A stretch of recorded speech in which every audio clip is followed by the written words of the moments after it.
again, Gator Nation. Welcome back to the In All Kinds of Weather forecast. I am your host, Neil Schulman. You can follow me on Twitter at All Kinds Weather, on Instagram at All Kinds Weather Blog, on Facebook under the name In All Kinds of Weather. On YouTube, of course, we now have two channels. In All Kinds of Weather is our main one that's been up for almost a decade now.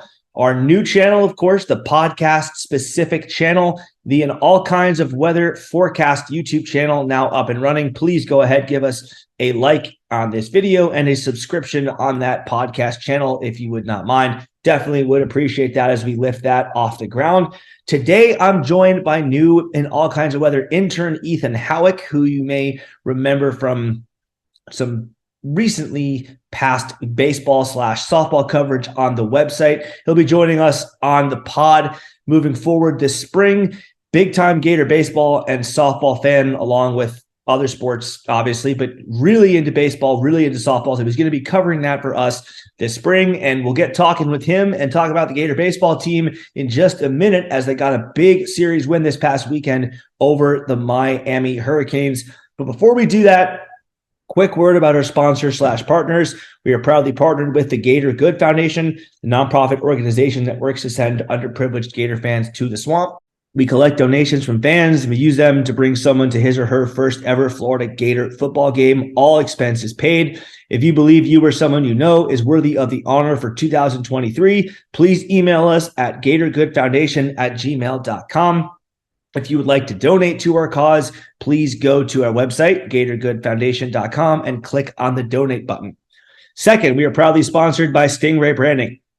These folks will put a sting into your marketing and deliver results that will wow your clients. Whether it's web design, logo design, branding, graphic design, social media management, search engine optimization, marketing strategy, or mobile app design, Stingray Branding has you covered.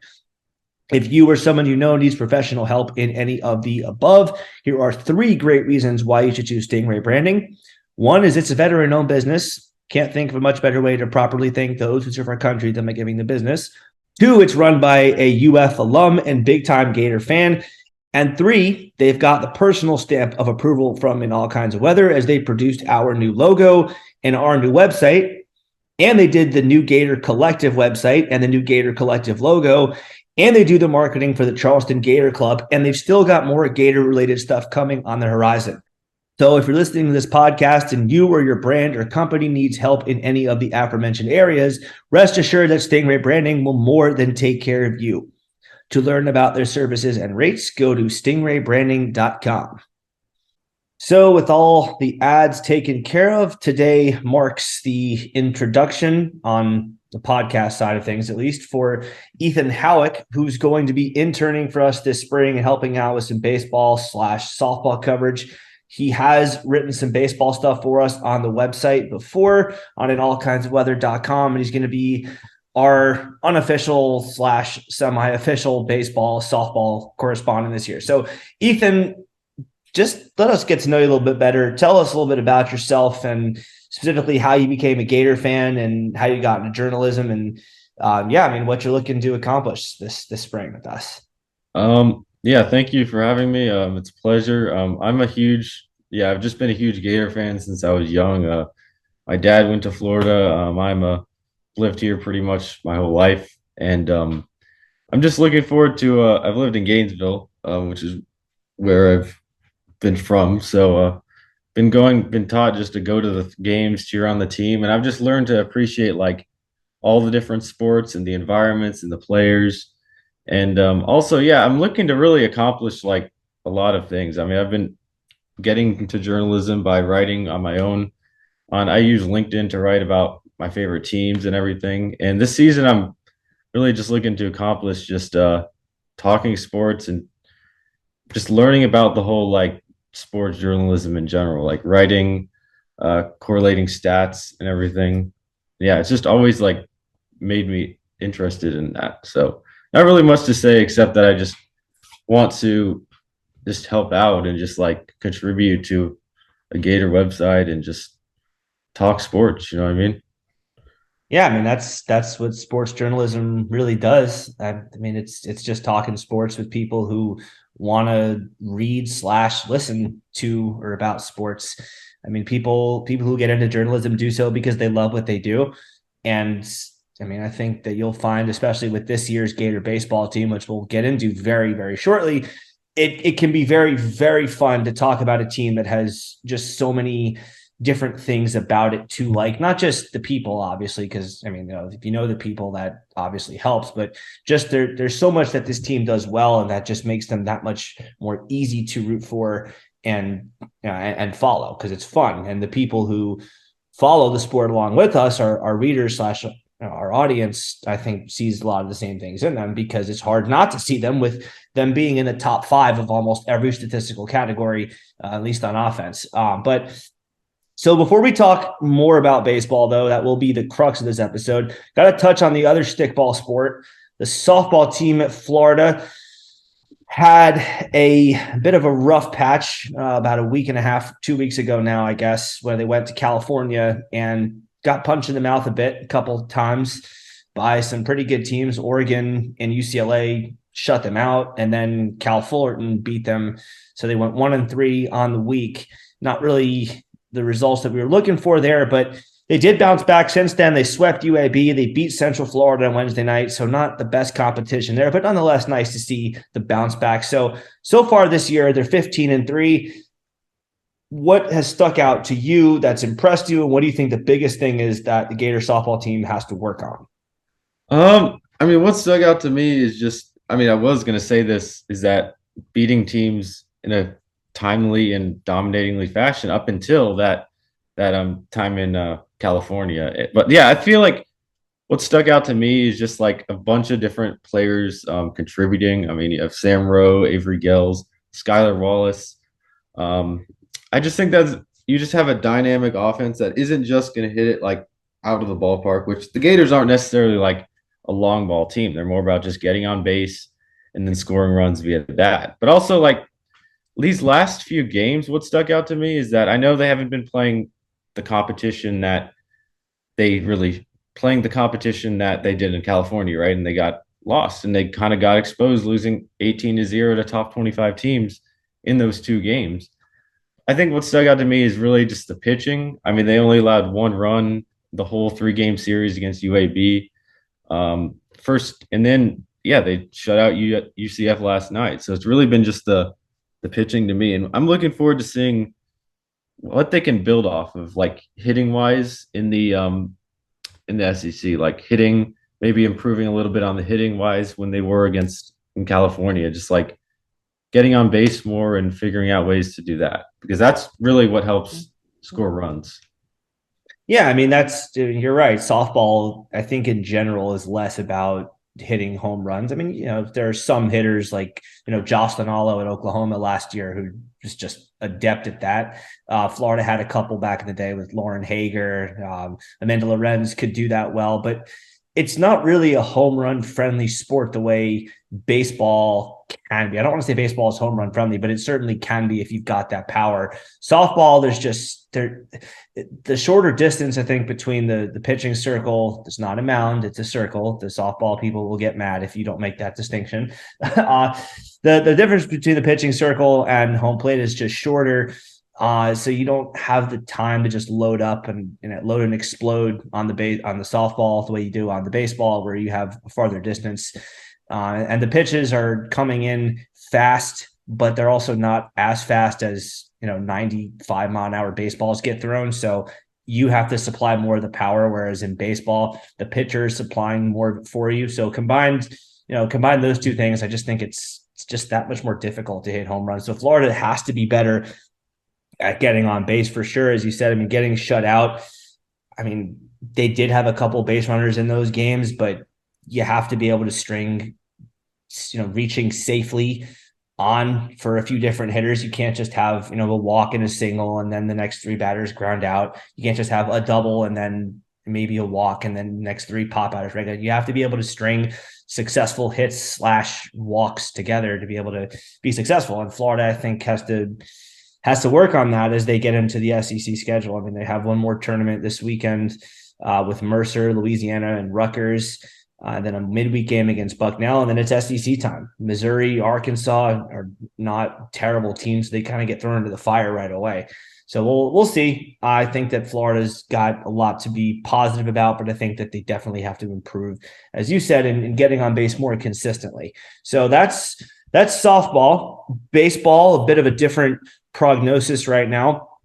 Florida, Miami this past weekend. For those of you who don't follow baseball, which by the way is why we're talking about this, it's one of Florida's best sports right now. And I think it's awesome to experience a game at that ballpark. So the goal of covering them as much as we're about to this season is to sort of bring more people over to becoming Gator baseball fans as opposed to just Gator fans who wish the baseball team well. But anyway, for those who don't know, Florida Miami baseball is the rivalry. Like this is it. FSU and LSU and Georgia and Tennessee, especially now, are rivalries. They do get intense for sure, but this is the state rivalry for Gator baseball because FSU is weird. You get them in 3 one-off games on Tuesday where the 4th best pitchers for each team will get the starts. So there's just an odd dynamic. It's still intense, but it's not the same as this. So this is it. It was heated. It was emotional as it was billed to be, and it was a lot of fun, and it was a crazy series. So Friday night, Miami goes up 3-0 on a 3-run homer by Yohandy Morales, but Florida comes off the mat, goes nuts on offense. Brandon Sproat does well the rest of the way. Florida wins that 10-4. Game 2, kind of the inverse. Florida goes up 6-1 after 5 innings, but the bullpen could not hold the lead. Miami scored 13 unanswered runs to win that game 14-6 and tie the series at 1 apiece. And on Sunday, Florida comes back to the ballpark with a vengeance and just blows the doors off. 4 runs in the first with 4 2-out singles in a row, 4 more runs in the second on a BT Riot grand slam. And then in the 8th inning, Florida triggers the new double-digit run mercy rule in college baseball when Ty Evans hits a walk-off homer to put Florida up 14-4. That's double digits. That's 10 runs. Game ends there. That's the end of the series.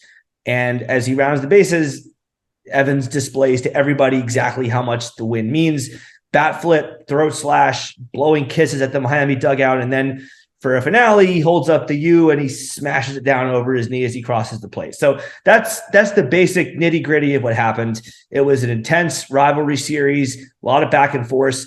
The series win is what matters most ultimately. I mean, the overall win record at the end of the year does matter. You talk about how Florida or how any team is, like, say, for example, 45-20. You don't say, oh, well, they're 13-2 in series. Their record's 13-2 because they won 13 series and lost. No, you don't talk about that. You talk about the overall win-loss record. But in terms of bragging rights for sure, and for NCAA tournament resume purposes, winning the series is what matters. So Florida got that win in the series over the rival in Miami.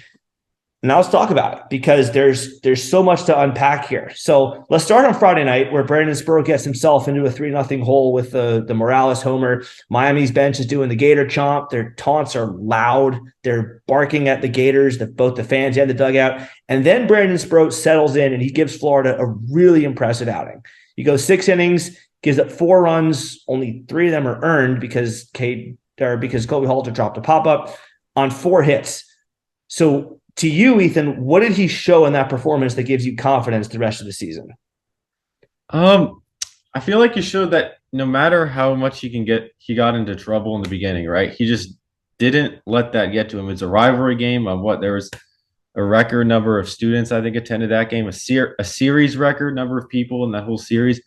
I think he showed that he knows his stuff is good enough, and no matter what happened at the top of the first inning, he clamped down and he focused on what he could control, is just to get those final.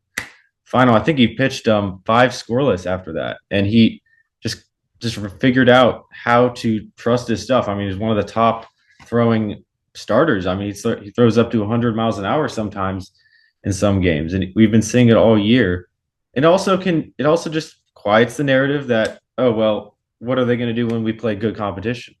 It quieted the narrative that our pitching, especially our starting pitching, is good enough to compete with any single opponent. We'll get to the bullpen eventually, but we know that our starting pitching is good enough to get wins against quality opponents. And especially with Brandon Sproat, it showed that he can go semi deep in games. In 6 innings, 3 runs is a quality start, and that definitely helped him. He got the win. He's 3-0, and he's going to look forward from there. I mean, we have SEC play coming up, so yep.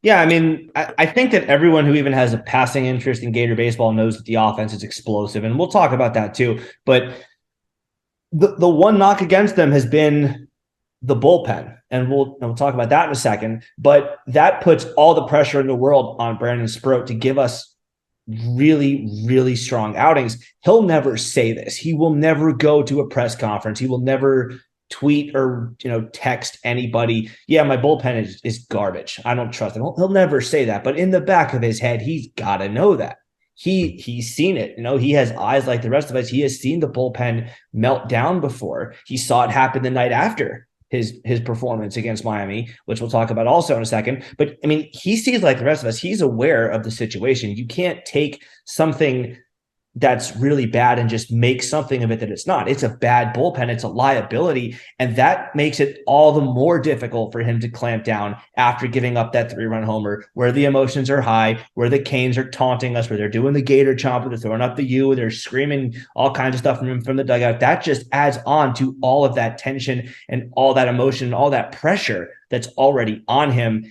And he did a great job bouncing back from that. So even with the offense that, yes, he knows can help him get out of some jams, he figures, all right, well, I'm down 3-0. That's nothing because this offense will bounce back in no time and I'll get my run support easily. He also knows, well, the bullpen is that bad. So those two counteract, they cancel out. Having that great offense and having that bullpen that he's got are completely negligible because they just completely cancel. So he has to understand that he's in a situation where his margin for error is microscopic, and he goes out and he just performs tremendously from that point on the rest of the way. So that was Friday. So that was the first game of the series. Saturday, the roles kind of reversed. Florida goes up 6-1. Hurston Waldrep was great. Nasty wipeout slider. That was probably one of the things that stuck out to me most from watching.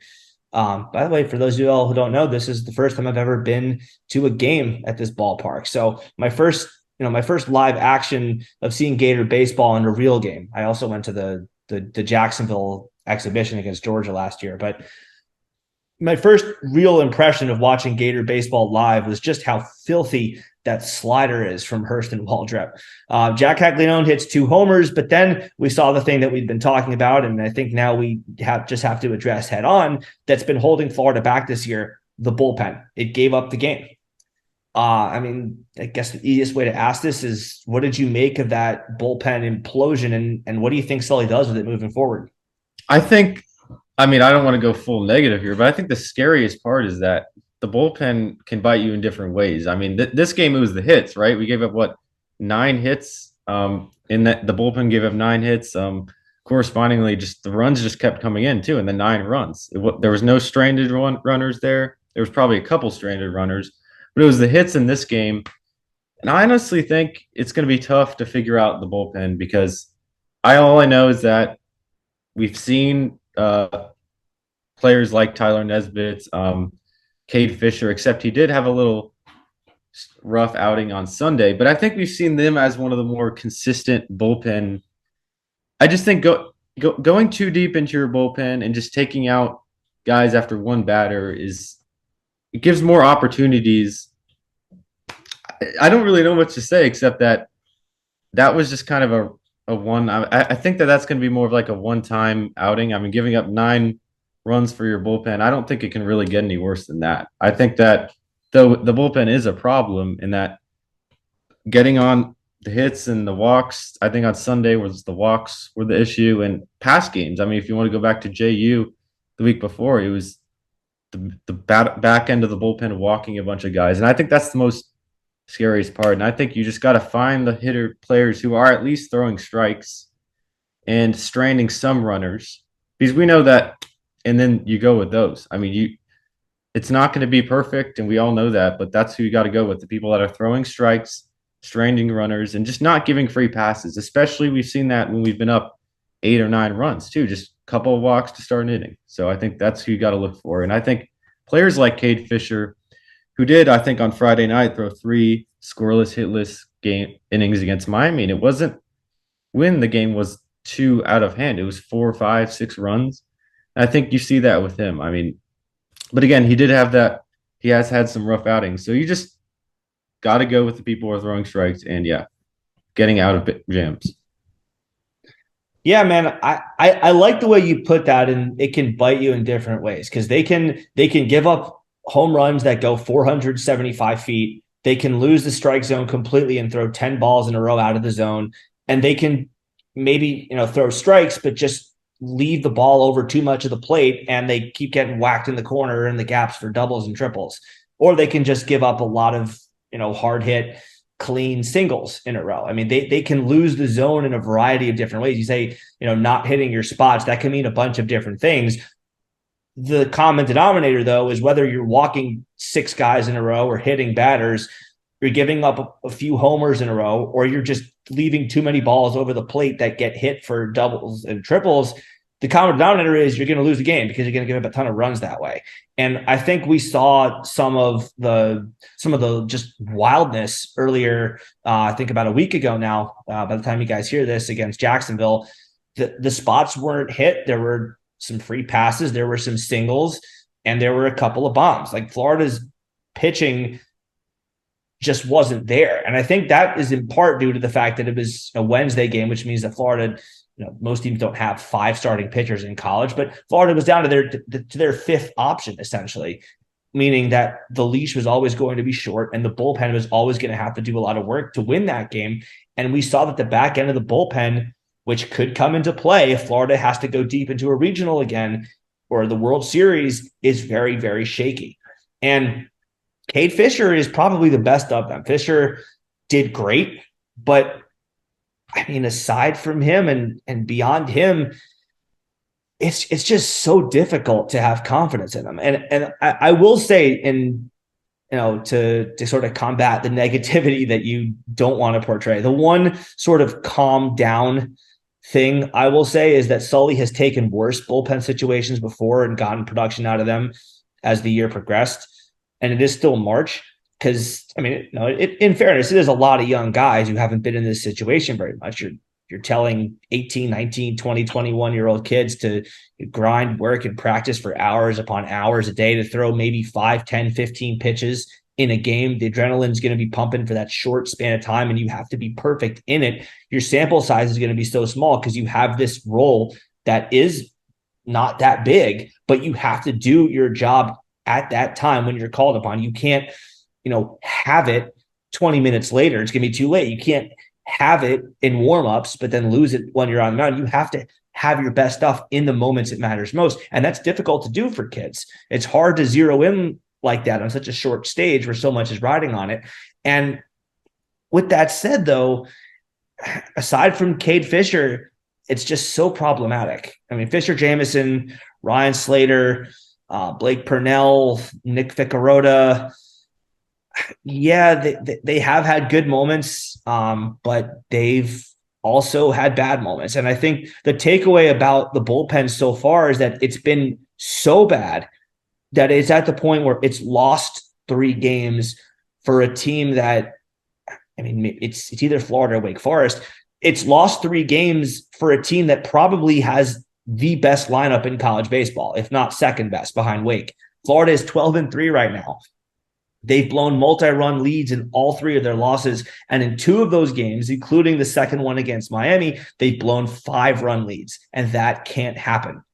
Florida is one of 2 schools in the country, the other of which is Wake Forest, that scored 6+ runs in every single game this season.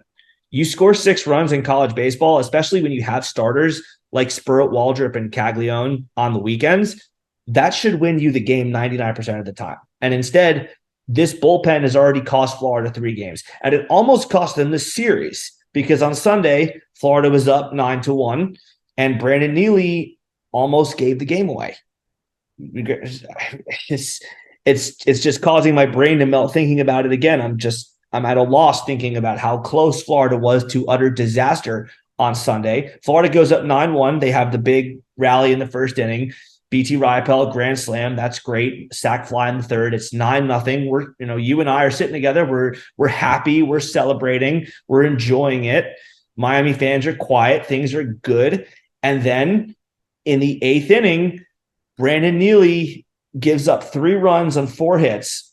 And now it's 9-4. Miami's got second and third with 1 out. Cade Fisher comes in and Blake Sear hits a liner that almost gets through, but Josh Rivera makes a great play on, jumps, makes the catch, and throws back to second to double off Zach Levinson. End of the threat. And I mean, Ethan, again, like if that ball is 3-4 inches higher, 2-run score, it's 9-6, and there's still just 1 out. And if Cade Fisher can't get the job done there, I mean, Florida's out of options. They don't have anybody else that they can really trust. So that, to me, is the scariest part. But we didn't lose the game. We don't get to talk about a series loss now. We talk about a series win today. And I think we owe a big debt of gratitude to Josh Rivera for that, because we saw his fluid fielding on display throughout the weekend. But, I mean, in no bigger situation than here in this critical spot. So not only because of this play, though, but just in general, how big do you think it is that Florida has such a tremendous fielding shortstop anchoring its infield? I just think that, I mean, Josh Rivera has always been, to me, a player that you just know has that it factor, that talent factor. I mean, his swing has always been smooth, but he has shown that there are things that need to be worked on in the past. And now you're seeing that he's very close, I think, to a 5-tool player right now. I mean, he has a great arm at shortstop. He has the speed, the power. He's been hitting home runs. He's been driving in runs. He just recently had a 9 RBI game. I just think that it's just great to see that kind of leadership from him. I mean, he did decide to come back for another season after last year. He didn't have to. And I think that that's just, I mean, that's just huge. Can I say one more thing about the bullpen for a second? All right. So I feel like mainly if you think about the bullpen, like these past 2 weeks have been 5-game weeks, and you do have to kind of go deep into your bullpen and see and have players who aren't as good as other players. But I feel like once we get into the SEC play and we're playing 4 to 3 games a week, we're going to be able to not have to use as many arms and have our arms that we know that are better. I mean, we just saw last night, Tyler Nesbitt, Philip Abner both have good outings against FAU, who's not a slouch, honestly. And I feel like the only downside is that if we are going to extra innings in SEC play, then we're going to have to go to the players, and you're going to see that aren't as good and that walk and give up hits. But I feel like once we get into those shorter weeks, we're going to see like the people that are starting in the midweek maybe do the longer and doing well. We saw Tyler Nesbitt and Philip Abner do that recently. And we'll see, though. It may change. They may not do as well next time, but he's just got to go. He just has to go with who's most consistent starting and going on the weekdays to maybe give that longer relief on the weekends in SEC play when you aren't playing all as many midweek games as you are now. So, yeah. I mean, yeah, that's a very good point. I would say that this is a good practice run to see an audition, sort of, I guess, to sort of see who and what you've got in different guys in that bullpen and who you can trust going into the SEC. And obviously more important than that in the NCAA tournament, which you still have 3 months before that starts. But I just would rather have seen some more positivity from more than one guy. I mean, Cade Fisher has been the only consistent guy in the bullpen. Blake Purnell has had moments in 2022, especially where he did some good things. He did blow a game against Georgia, but for the most part, he was solid in 2022, has not been that great so far in 23. So I'd like to see him get back to the point where he was a year ago, sans that Georgia game. But it is worth pointing out that Florida won't be playing as many games per week as they are playing right now. The counter to that, obviously, being, well, they're two. One, what you just mentioned about extra innings, and two, again, if you get to a regional or if you get to the College World Series and you lose a game and you are playing 4 or 5 games in a week, you're going to have to go back to those guys. So I'm not saying they have to be tremendous, but I think they have to get to a point of at least respectability, and going from a weakness to not a strength, but just neutral, and neither being a weakness nor a strength, to really have trust in Florida to really make noise this year in the postseason. Because I think as long as that's this big of a weakness, there's going to be obvious reason for concern. So before we wrap this pod up, I got to give you the opportunity to shout out any other players / performances that really stuck out to you. I think we're going to cap every pod this way, because in a Gator baseball podcast that we're going to do once a week, if not every other week, there are going to be many games, many storylines. I mean, the weekend series has 3 games, whereas basketball and football only have 1 game a week. So there's a lot that's happened. So we won't get to touch on everybody in a natural, fluid discussion of the week, but there have been a lot of different players who I think have deserved some positive shout outs. So who most impressed you this weekend, and what most impressed you this weekend? I feel like definitely. I mean, I know everybody's. I feel like obviously you got to go with Wyatt Langford. I mean, he's on Sunday 2 for 4, 2 RBIs. He's doing really well on the 203 RBIs, 3 for 5 on Friday. More people are talking about those young freshmen like Cade Kurland and Jack Haglund. He's kind of stealing all the talk right now. I mean, he's hitting home runs. He's going deep in games as a pitcher. On Sunday, obviously, I mean, 6 innings, 1 run, that 8 strikeouts. He was just electric as usual. I mean, he's 2-0. Still hasn't lost a game. He's tied with the lead in the country with 11 home runs, I think, right now. And him, obviously, BT Riopel on that Sunday game, he had a great that 5 RBI game on Sunday. And I think it's just a lot of different players are contributing. And I mean, you're seeing that. And top of the order, of course, Cade Kurland continues to be consistent at the top of the order, 2 for 5 on a Friday, and of course 3 for 5 on Sunday. And it's just the fact that we just have so many players in the lineup that can get hits, hit home runs too. I mean, we don't have many that could steal bases, but we definitely have the guys on the bottom of the order that can steal the bases for the top of the order. Just so many different ways to score. The long ball, what I just said earlier, and I just think that that's the most dangerous part about this offense. And yeah, I mean, it's just a shout out to the team on just. I think you remember you saying they're the only team in the country that hasn't scored below 6 runs. Is that true in a game yet? Still holds as of now. Yep. So I just think that I think that things are going to get better when we are playing less games, but we'll see what happens. And yeah, all those players have just done a really good job. So all the players I mentioned, including Josh Rivera, who we just talked about. Josh Rivera has done a lot to, and I hate saying this because I love all the Gators equally, but Josh Rivera maybe love a little more equally. The heart that kid has is just so noteworthy to me. First with the fielding, and I think I tweeted this out right after the game. Like, one of the things that stuck out to me the most watching in person versus watching on TV, I can see that his mechanics as a fielder are flawless. He is the kind of guy you tell your kids when they're starting to play baseball or softball. Little girls can look up to him too. The technique is the same. How to field baseballs, how to move your body around to square as you're throwing the ball to first, how to be intelligent, how to think about things. Every little girl, every little boy who wants to play baseball or softball, look at how Josh Rivera feels, because his mechanics are just they're just so easy. They come so easy to him because he's worked on them so long and he's perfected them.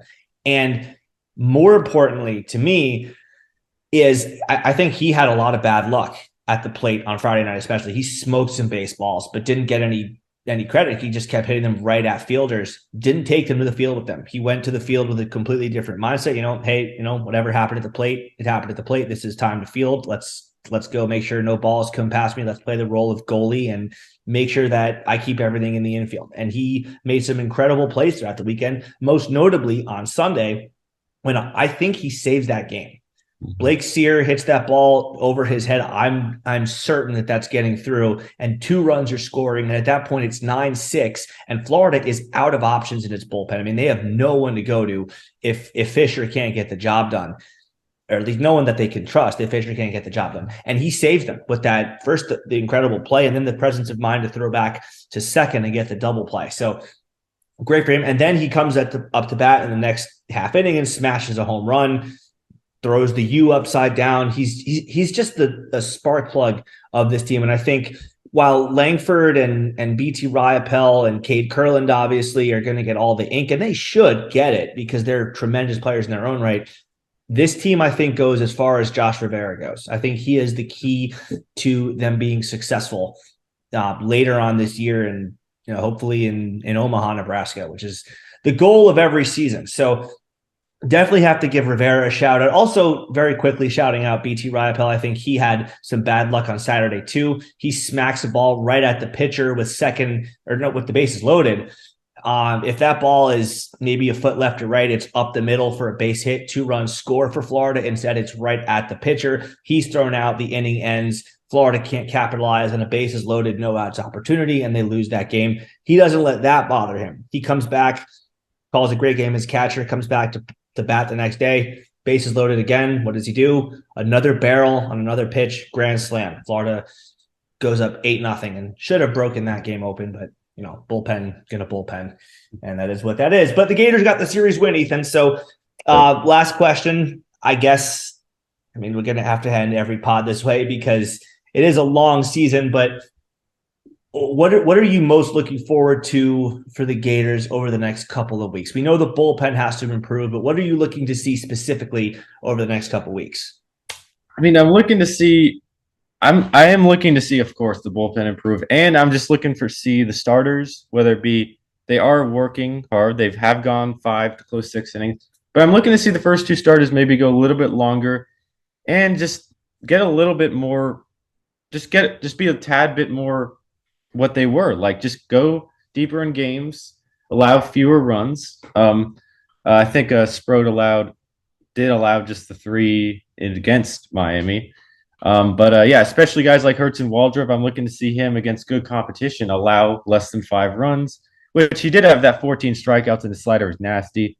But I am looking to see that the runs go down that way. And nothing much more I can say about the offense. I mean, I'm just looking to see it keep not, it doesn't have to be amazing every single night, but I'm looking to see just that continuation of just everybody contributing. Very few teams have what we have where it's like all 9 hitters can do something in the lineup. It's just like mostly it's just the top 4 or 5 guys in most teams. And the fact that it's just all 9, and I am very happy about Josh Rivera and just what he's shown this year, kind of having not close. We'll see if he keeps it up, but I mean, it could be one of those breakout years that could just definitely jump his draft stock for sure. Which that just shows coming back for another year. He didn't have to, and he did. Is very, very smart to do. Yeah, college baseball can produce a lot of talent if you go and develop yourself there, as opposed to in the minors. It's a lot less forgiving there. I think that's going to do it for this episode of the All Kinds of Weather Forecast. Ethan, great job. Welcome. You did not show that this was your first podcast, so definitely happy to have you on and look forward to talking baseball with you the rest of the way. And hopefully we've got a long run in the postseason way down the road that follows a very exciting regular season that results in some wins over rivals and just a lot to look forward to in that postseason. So welcome, Ethan, and can't wait to keep going with you the rest of the year. Thank you. Thank you for having me, and go Gators. Go Gators.